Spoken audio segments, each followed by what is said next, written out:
Kinship, a crisis centre set up. The Prime Minister is about to make an address inside Downing Street. Let's listen.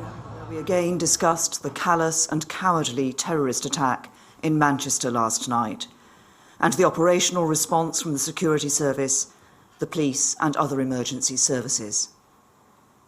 It remains the case that, other than the terrorist himself, 22 people were killed in the attack, 59 people remain injured, and many of them have life-threatening conditions. As Greater Manchester Police confirmed earlier today, the perpetrator was Salman Ramadan Abidi, a 22-year-old who was born and brought up in Britain. And as the emergency services have confirmed throughout the day, his victims were innocent children, young people and their families. Our thoughts and prayers are with them all. I want to reiterate what I said this morning about the professionalism of the emergency services and the bravery of the people of Manchester. Through their actions, they proved that cowardice will always be defeated by bravery, that evil can be overcome by good, and that our values, the liberal, pluralistic values of Britain, will always prevail over the hateful ideology of the terrorists. In my statement earlier today, I said that the police and security services needed to investigate whether or not Abidi was acting alone. Those investigations continue, but the work undertaken throughout the day has revealed that it is a possibility we cannot ignore, that there is a wider group of individuals linked to this attack. This morning I said that the Joint Terrorism Analysis Centre, the independent organisation responsible for setting the threat level on the basis of the intelligence available, was keeping the threat level under constant review.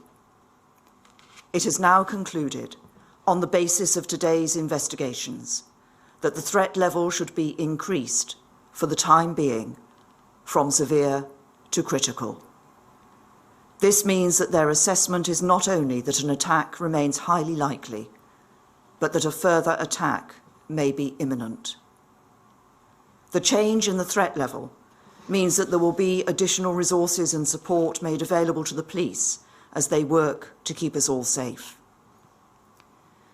As a result of JTAC's decision, the police have asked for authorisation from the Secretary of State for Defence to deploy a number of armed military personnel in support of their armed officers.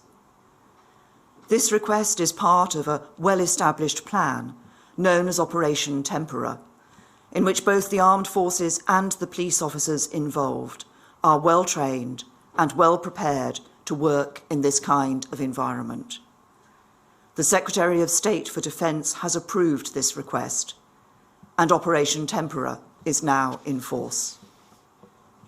This means that armed police officers responsible for duties such as guarding key sites will be replaced by members of the armed forces, which will allow the police to significantly increase the number of armed officers on patrol in key locations.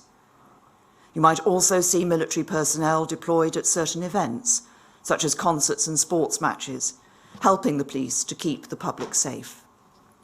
In all circumstances, members of the armed forces who are deployed in this way will be under the command of police officers. Precisely how the military and armed police officers will be deployed is an operational decision for police commanders, and Assistant Commissioner Mark Rowley of the Metropolitan Police will be making a statement giving further details at New Scotland Yard later this evening. In the coming days and weeks, there will of course be many events hosted up and down the country. The police will work with the organisers and hosts of these events to come to a judgment about how they can go ahead while making sure the people who attend them are safe and secure.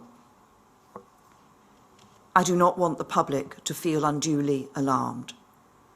We have faced a serious terrorist threat in our country for many years, and the operational response I have just outlined is a proportionate and sensible response to the threat that our security experts judge we face. I ask everybody to be vigilant, and to cooperate with and support the police as they go about their important work. I want to end by repeating the important message I gave in my statement earlier today. We will take every measure available to us and provide every additional resource we can to the police and the security services as they work to protect the public. And while we mourn the victims of last night's appalling attack, we stand defiant. The spirit of Manchester and the spirit of Britain is far mightier than the sick plots of depraved terrorists. That is why the terrorists will never win, and we will prevail.